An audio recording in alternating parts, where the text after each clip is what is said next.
বর্তমান জামানায় যদি চরমনার তরিকা না থাকতো, ইসলামের রূপ বনায় অন্যরকম হয়ে যাইত।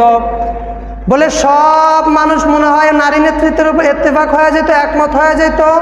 পীর মুরিদি যে দলাদলি ভণ্ডামি ব্যবসা এগুলোর প্রতি ইত্তেফাক হয়ে যাইত, একমত হয়ে যাইত।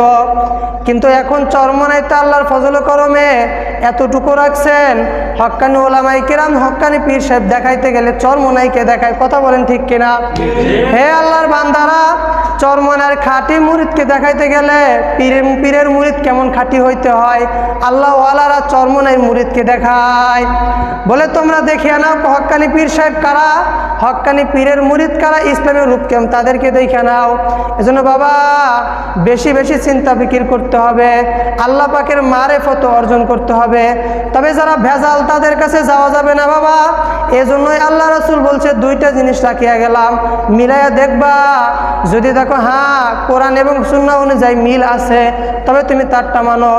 কিন্তু বাবা এখন বর্তমানে পীর মুরিদের ভিতরে অনেক ভেজাল, মারেফতের লাইনে অনেক ভেজাল।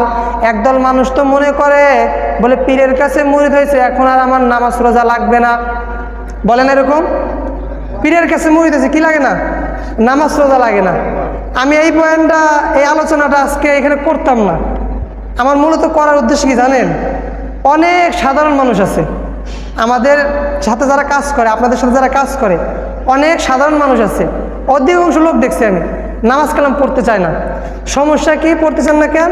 তারা বায়াত গ্রহণ করছে, মুরিদ হয়েছে, এখন তার নামাজ লাগে না, পর্দা লাগে না, রোজা লাগে না। একজনকে তো বললাম আপনার পীর সাহেবের নাম কি, সে নামও বলে না, বলে পীর সাহেবের নাম নিলে বেয়াদবি হবে। নাউজুবিল্লাহ বলবেন না? এই জন্য ওলামায়ে কেরাম বলেন যদি পীর সাহেবের নাম নিলে বেয়াদবি হয়, নবীর নাম নিলে তুমি টাটকা কাফের, আল্লাহর নাম নিলে ডবল কাফের। কারণ পীর সাহেবের নাম নিলে বেয়াদবি হবে কেন? সে আমার ওস্তাদ, মুরব্বী, তার নাম আমি গর্বের সহিত নেব, অমুকে আমার মুরব্বী। তো এই জন্য এই আলোচনাটা এখানে নিয়ে আসছি।